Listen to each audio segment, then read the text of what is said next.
이와 같이 집사들도 정중하고 일구이연을 하지 아니하고 술에 인박히지 아니하고 더러운 일을 탐하지 아니하고 깨끗한 양심에 믿음의 비밀을 가진 자라야 할지니 이에 이 사람들을 먼저 시험하여 보고 그 후에 책망할 것이 없으면 집사의 직분을 맡게 할 것이요 여자들도 이와 같이 정숙하고 모함하지 아니하며 절제하며 모든 일에 충성된 자라야 할지니라.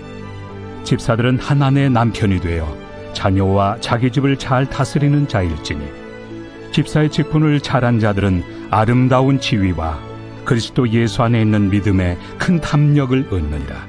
안녕하십니까. 1월 7일 화요일 말씀 묵상 시작하겠습니다. 디모데전서 3장 8절에서부터 13절까지 말씀입니다. 어제 감독을 세우는 이야기가 끝나고 오늘은 집사를 세우는 이야기를 하고 있는데요. 크게 다를 바가 없지만 이것을 통해서 우리가 세상에서 교회가 어떤 모습으로 드러나야 될 것인가를 한번 생각해보는 기회를 가졌으면 좋겠습니다.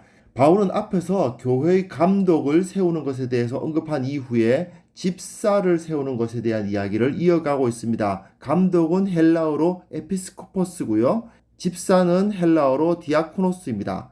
이 디아코노스라는 말은 디아코니아, 봉사한다는 말에서 나온 명칭이기 때문에 결국 집사라는 말은 봉사자를 의미합니다. 초대교회에서 무슨 봉사를 했겠느냐? 현대교회에서는 주차 봉사를 할 수도 있고 헌금 봉사를 할 수도 있고 안내 봉사를 할 수도 있겠죠. 그렇지만 초대교회는 그 가운데 지금처럼 교회가 여러 가지 조직을 갖고 있었던 것은 아니기 때문에 교회 내의 활동보다는 교회 외의 활동이 대부분이었다고 보는 것이 옳습니다.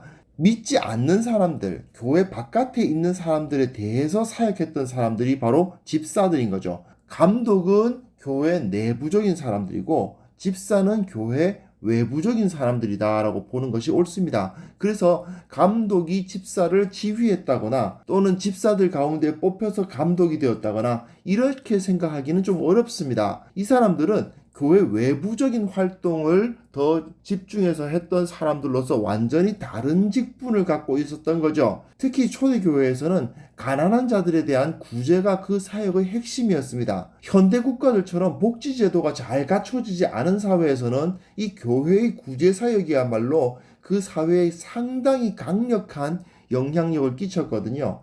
이런 중요한 사역을 위해서 일하는 사람들을 세울 때 역시 그 자격 요건은 매우 중요했을 것입니다. 근데 여기서 나타나는 집사의 자격은 사실 감독의 자격과 그 성질이 크게 다르지 않다는 것에 좀 관심을 가질 필요는 있습니다. 8절부터 10절까지 내용 보시면 집사들의 자격에 대해서, 인격적 자격에 대해서 이야기를 하고 있어요. 정중하고 일구이연을 해서는 안 된다. 술에 임박혀서는 안 된다. 더러운 일을 탐해서는 안 된다. 깨끗한 양심, 믿음의 비밀을 가져야 된다. 그런데 이 사람들 세울 때는 반드시 먼저 시험하여 보고 책망할 것이 없으면 직분을 맡겨라. 이렇게 되어 있는데요. 바울은 여기서 불신자들이 보기에도 믿음직한 사람들이 되어야 한다는 것을 가르칩니다. 왜냐하면 집사라는 사람들은요, 무엇보다도 신뢰성이 중요한 사람들입니다. 그래서 정중하고 일구이연을 해서는 안 돼요.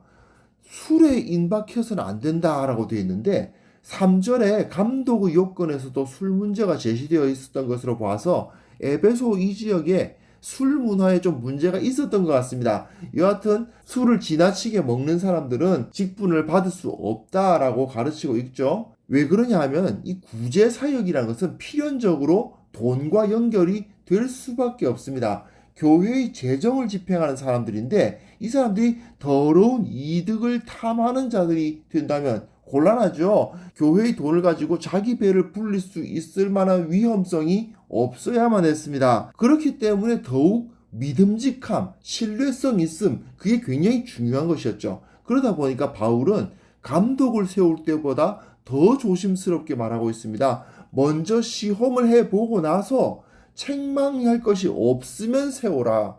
감독에게는 그런 말 안 했거든요. 그만큼 외부적 사역을 감당하는 집사야말로 상당히 중요하게 관심을 가지고 세워야 할 일이었습니다. 다음에 11절부터 13절 다시 보시면요. 11절에는 여자들, 그러니까 여자 집사들에 대한 이야기를 하고 12절에는 다시 한번 이 집사들의 자격에 대한 이야기가 지워지고 그 다음 13절에는 집사의 직분을 잘 감당한 사람들이 받을 복에 대한 언급을 하고 있죠. 우선 여자 집사에 대한 이야기를 좀 할 필요가 있는데요. 이 여자들이라는 말은 헬라어로는 귀네, 그러니까 복수형 귀나인데요. 아내 또는 여자라고 번역이 될 수 있는 단어입니다. 그러다 보니까 어떤 분들은 이 여자들이란 남자 집사들의 아내들을 의미한다라고 보시는 분들도 계세요. 왜냐? 그 당시에는 여성들은 거의 남성들에게 귀속되다시피 한 사람들이었기 때문에 자기 남편이 집사면 그 아내들도 그 남편을 도와서 교회를 섬겼을 것이다 라고 보는 거죠. 또 다른 입장으로선 아내가 아니라 여자로 보아서 그냥 교회에 속한 여성도로서 집사의 직분을 감당했던 사람들이다라고 보는 시각도 있습니다. 그런데 에베소 교회가 아니라 빌립보 교회의 예이긴 합니다만은 빌립보 교회는 루디아라는 여성으로부터 시작된 교회거든요. 여성도들이 정말 남편에 의해서만 그 직분을 맡게 되었을까? 그렇게 볼 필요는 없지 않겠는가 생각이 됩니다. 물론 에베소 교회가 빌립보 교회와 달랐을 수도 있죠. 하지만 에베소 교회라고 해서 과연 빌립보 교회에서 적용되었던 질서와 다른 룰이 적용되었겠는가? 이건 조금 생각하기 어렵지 않습니까? 즉 여자들이라 하더라도 그냥 집사 직분을 맡을 수 있었고 이렇게 여자 집사를 따로 언급하고 있는 이유가 있을 것이다 라고 보는 것이 더 맞지 않는가 생각됩니다. 여기서 보면요, 여자들은 정숙하고 모함하지 아니하고 절제하고 모든 일에 충성되어야 된다라고 기록되어 있거든요. 이렇게 여자들을 따로 다루는 이유는 그들이 남자들의 문제는 거의 가지고 있는 경우가 없기 때문이 아니었을까 생각됩니다. 남자들의 경우는 이 술 문제가 심각했을 수 있지만 여자들은 남자들만큼 술을 많이 마시는 경우는 거의 찾아보기 어려웠겠죠. 그리고 당시에 어쩔 수 없이 재정적으로 남자들이 더 큰 경제력을 갖고 있었던 것은 사실이었을 것이고 그러다 보니 오히려 여자 집사들은 가진 돈이 얼마 없기 때문에 신실성을 찾기는 더 쉬웠을 것입니다. 다만 여성들이 이제 정숙하지 않고 서로 뒤에서 모함을 한다거나 또는 절제하지 않고 사치한다거나 이런 문제가 나타날 수 있잖아요. 그러다 보니까 정숙하고 모함하지 않고 절제하는 여자들을 세워야 된다라고 언급하고 있는 것이지 저는 이 여자들이 남자 집사들의 아내들이다라고 보는 시각은 조금 설득력이 없지 않을까 생각을 하는 편입니다. 여하튼 이렇게 여자 집사들은 여성으로서 가질 수 있는 인격적 문제가 극복된 사람들 중에서 집사를 세워야 된다는 것이죠. 그리고 다시 바울은 집사의 자격에 대해서 언급을 하는데 가정 문제를 다룹니다. 한 아내의 남편이어야만 합니다. 고대 사회로 갈수록 이 처첩 여러 아내를 둔 남자들이 많았던 모양입니다. 그것에 대해서 바울은 정확하게 언급하면서 그러한 행동을 하는 사람이어서는 안 된다. 무엇보다도 바울은 이 집사들이 세상 사람들이 눈에 띄는 사람들이기 때문에 세상 사람들이 보기에 흠이 없는 사람이어야 된다는 것을 강조하고 있습니다. 그리고 바울은 집사의 직분을 잘한 자들에 대한 축복을 해요. 감독보다 더 큰 축복을 합니다. 집사를 세울 때 감독보다 더 조심해서 세우고 또한 집사의 직분을 감당하는 사람들에게 감독보다 더 큰 축복을 하고 있다는 것에 대해서 좀 관심을 가질 필요는 있습니다. 아무래도 대외 사역을 할 때에 쉽지 않았을 것이고 그 사역을 감당하는 사람들이 참 귀하다고 여겨졌던 것 같습니다. 사실 직분자의 자격이란 차원에서 보았을 때에는 감독을 세울 때의 자격이나 집사를 세울 때의 자격이 크게 다르지 않기 때문에 어제 본문과 크게 다른 적용을 할 것은 없을 것 같습니다. 그러나 오늘 집사의 자격을 다루는 본문을 가지고서는 전체 교회의 모습을 가지고 한번 적용해 보았으면 좋겠습니다. 무슨 얘기냐 하면요. 초대 교회가 세상에 어떤 모습으로 나타나려고 노력했던가를 관심 가질 필요가 있던 거죠. 초대 교회는요. 끊임없이 세상을 변화시키기 위한 사역을 하였습니다. 내부 유지를 위한 노력보다는 외부에 나아가서 일을 하는 것이 더 중요했던 사람들이죠. 그리고 그들의 사역 중에 가장 중요한 것은 가난한 자들을 먹이고 버려진 사람들을 돌보는 것이었습니다. 그게 교회의 주사역이었어요. 이 일을 감당하기 위해서 초대교회 성도들은 기꺼이 자신의 소유를 내놓았고 그 모여진 재정을 집사들이 다 정리해서 집행했던 겁니다. 그것을 통해서 세상에 예수 그리스도의 영광을 드러냈던 거죠. 이런 일을 감당하는 사람들이었기 때문에 집사들은 불신자들이 보기에도 믿음직한 사람들이었습니다. 이 집사들의 모습을 조금 다르게 적용해 보면요. 결국 우리 그리스도인들이 세상에 어떤 모습으로 비춰져야 하는가가 드러나는 겁니다. 적어도 교회는 일구이연을 하지 않는 사람들이 모입니다. 믿을 만한 사람들이 모입니다.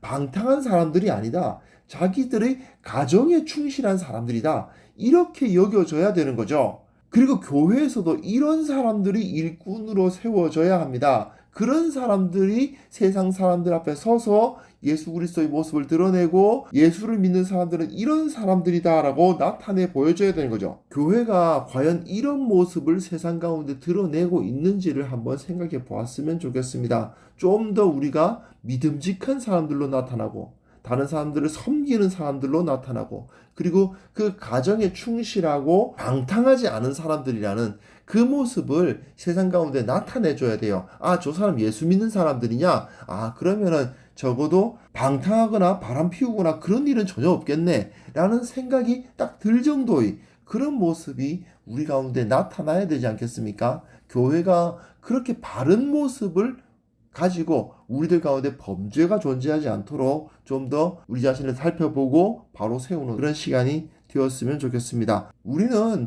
세상의 소금이요, 세상의 빛으로 드러나야 됩니다. 세상이 방탕할 때 우리는 방탕하지 않고 세상이 음란할 때 우리는 음란하지 않고 세상 사람들이 믿을 수가 없을 때 예수를 믿는 사람들은 믿을 수 있는 사람들이 되어야 되지 않겠습니까? 그런 모습을 우리가 회복할 수 있도록 우리 자신을 붙들어 주시기를 기도하는 시간이 되었으면 합니다. 하나님 아버지, 주님께서 우리를 소금과 빛으로 부르셨는데 우리가 과연 그 일을 잘 감당하고 있는지 돌아보게 됩니다. 주님께서 우리를 불쌍히 여겨주시고 온전히 바로 서게 하여 주시고 주님께서 우리 가운데 주신 그 은혜로 말미암아 예수 그리스도 우리 주님의 모습을 드러내는 자들로서 이 세상 가운데 설 수 있도록 도와주옵소서. 예수 그리스도의 이름으로 기도합니다. 아멘.